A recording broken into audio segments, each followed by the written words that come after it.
Hello student, welcome CBSE physics. तो ये बच्चों केवीएस की साइट पर ये sample paper student study material में आप केवीएस लिखोगे तो आपको ये पेपर सारे सब्जेक्ट्स के, not only physics, chemistry, bio, math, तो हर सब्जेक्ट के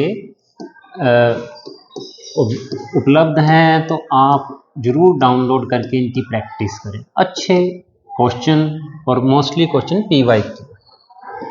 तो केस स्टडी बेस्ड या सोर्स बेस्ड क्वेश्चन में बहुत ही अच्छा क्वेश्चन, बहुत सारे कॉन्सेप्ट सीखने को मिलने वाले हैं। तो यहाँ पे दो मेटल के बॉक्सेस हैं एक्स और वाई,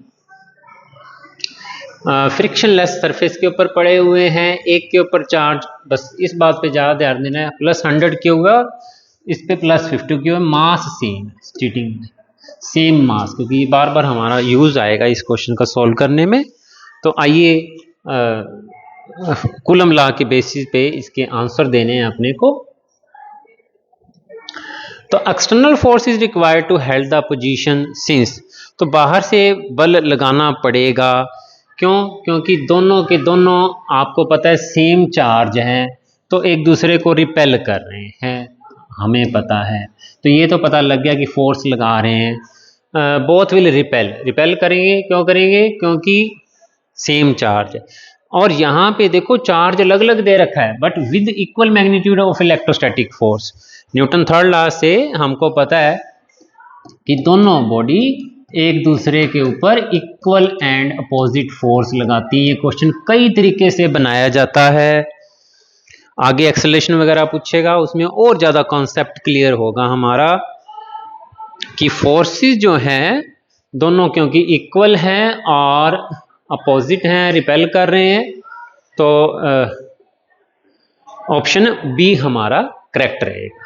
नीचे आंसर भी है बच्चों। बढ़िया बात ये है कि आप जब इस क्वेश्चन को करोगे तो नीचे आंसर भी आपको उपलब्ध रहेंगे। तो एक कॉन्सेप्ट मिल गया पहले पार्ट में, बहुत जगह काम आता है ये कॉन्सेप्ट हमारे। अगर एक्सटर्नल फोर्स जो कि पकड़ के रख रखा था हटा दें तो क्या होगा? Block X will reach the edge first, block Y, both block will reach the edge at the same time। तो आंसर तो C है। अब यहाँ मेरी ज़रूरत आती है बच्चों, आंसर तो मिल जाएगा तुमको, लेकिन समझ कैसे आएगा कि भी दोनों सेम टाइम पे पहुँचेंगे। आइए देखते हैं बात, क्योंकि फोर्स तो इक्वल है। अगर तो mass into acceleration, mass into acceleration, ये बॉडी ए और ये बॉडी बी, और ये एक्सेलरेशन बॉडी ए की, एक्सेलरेशन बॉडी बी की। मास सेम होने के कारण दोनों की एक्सेलरेशन सेम है। तो जो टाइम टेकन आएगा, मान लो डी डिस्टेंस पर ही पड़े है ना, ये डी डिस्टेंस मूव करने, इनिशियली रेस्ट पर थे, तो एक्सेलरेशन सेम होने के कारण सेम टाइम में दोनों एज पर पहुंचेंगे, क्योंकि डिस्टेंस भी सेम है। तो कितना अच्छा क्वेश्चन है बच्चों, सारा घुमा दिया अपने को। एक्सेलरेशन, मास, डिस्टेंस, +1 भी इसमें यूटिलाइज होगी सारी। अगले क्वेश्चन में फिर से घुमा दिया, कहता है एक्स की जगह, वाई की जगह जेड रिप्लेस कर दिया। चार्ज तो सेम है यानी 50 प्लस कूलम, परंतु मास डबल है, तो कौन पहले पहुंचेगा? तो बच्चों फोर्स फिर से सेम लगेगा, फोर्स में कोई फर्क नहीं आने वाला।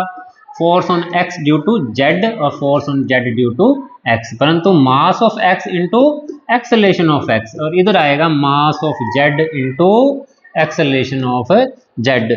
तो यहाँ क्योंकि जेड का मास सेम नहीं है, डबल है, तो इसकी एक्सेलरेशन आधी रह जाएगी। एक्सेलरेशन आधी रहने का मतलब क्या है? वही दूरी तय करने में उसको ज़्यादा समय लगना पड़ेगा, तो जेड बाद में पहुंचेगा।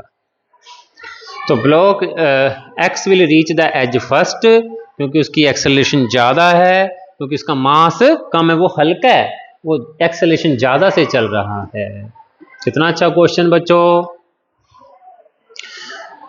दोनों ब्लॉक्स वापिस y को ले आए, x और y को कॉन्टेक्ट में लाए गए। अब क्या नई कहानी बनेगी? कॉन्टेक्ट पे लाने पे चार्ज का रिडिस्ट्रीब्यूशन होगा बच्चों, दोनों पे सेम चार्ज हो जाएगा, क्योंकि पहले इस पे +100 कूलम था, उस पर +50 कूलम है।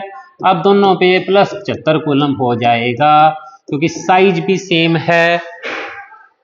चार्ज रीडिस्ट्रीब्यूट हो जाएगा। तो फिर क्या कहता है, फिर छोड़ दें अगर आप उनको तो क्या होगा, तो फिर से क्योंकि मास सेम है तो दोनों ब्लॉक सेम टाइम में ही पहुंचे वाले हैं, चाहे चार्ज रीडिस्ट्रीब्यूट हो गया तो आंसर सी ऑप्शन ही बनने वाला है फिर से। अगला क्वेश्चन भी सेंटर ऑफ मास उठा लिया, लेकिन है आसान। 10वीं +1 में हमने सीखा है कि बहुत सारे ऐसे उदाहरण हमारे +2 में भी आते हैं जिनमें एक न्यूक्लियर ब्रेकअप होता है, तो कंजर्वेशन ऑफ मोमेंटम भी थोड़ा सा यूज हो रहा है कि अगर y इज अल्टर्ड एंड मतलब कि y की नेचर अल्टर कर दी, यानी कि पॉजिटिव की बजाय नेगेटिव ले लिया, what will be the velocity of their centre of mass, तो दोनों एक दूसरे की तरफ चल पड़ेंगे बच्चों, x भी और y भी, बट उनका सेंटर ऑफ मास वहीं का वहीं पड़ा रहेगा। क्यों? क्योंकि दोनों के मासेस इक्वल हैं।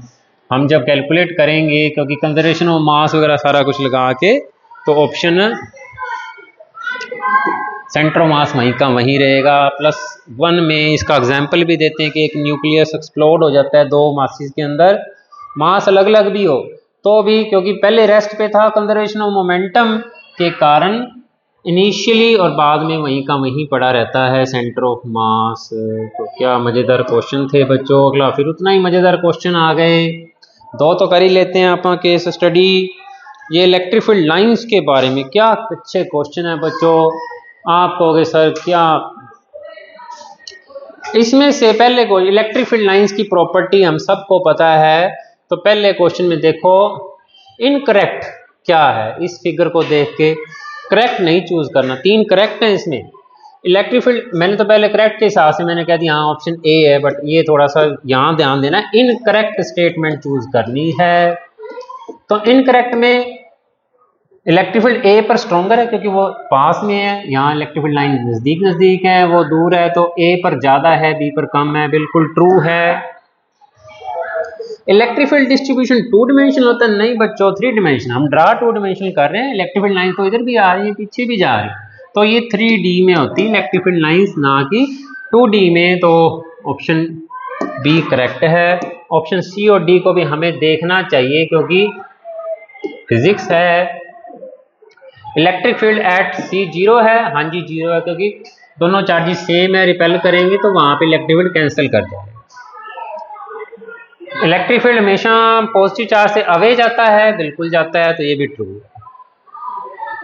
एक metallic solid sphere electric field में रखा गया, तो कौन सी पिक्चर इनमें से सही डिस्क्राइब करती है। मुझे तो एक बार लगा भी इलेक्ट्रिक फील्ड, पहला मैंने करेक्ट कर बैठा, इलेक्ट्रिक फील्ड एंटर ही नहीं करता इलेक्ट्रिक फील्ड में, तो लेकिन सही आंसर है 4th बच्चों। क्यों? क्योंकि इलेक्ट्रिक फील्ड लाइन यहाँ पे नॉर्मल एंटर नहीं कर रही, इलेक्ट्रिक फील्ड लाइन जो कंडक्टिंग सफियर होता है उसके नॉर्मल होती है 90 डिग्री पर, ऐसे हम बनाते हैं, ऐसे 90 डिग्री पर ही निकलती हुई दिखाई देनी चाहिए, तो 4th करेक्ट है बच्चों।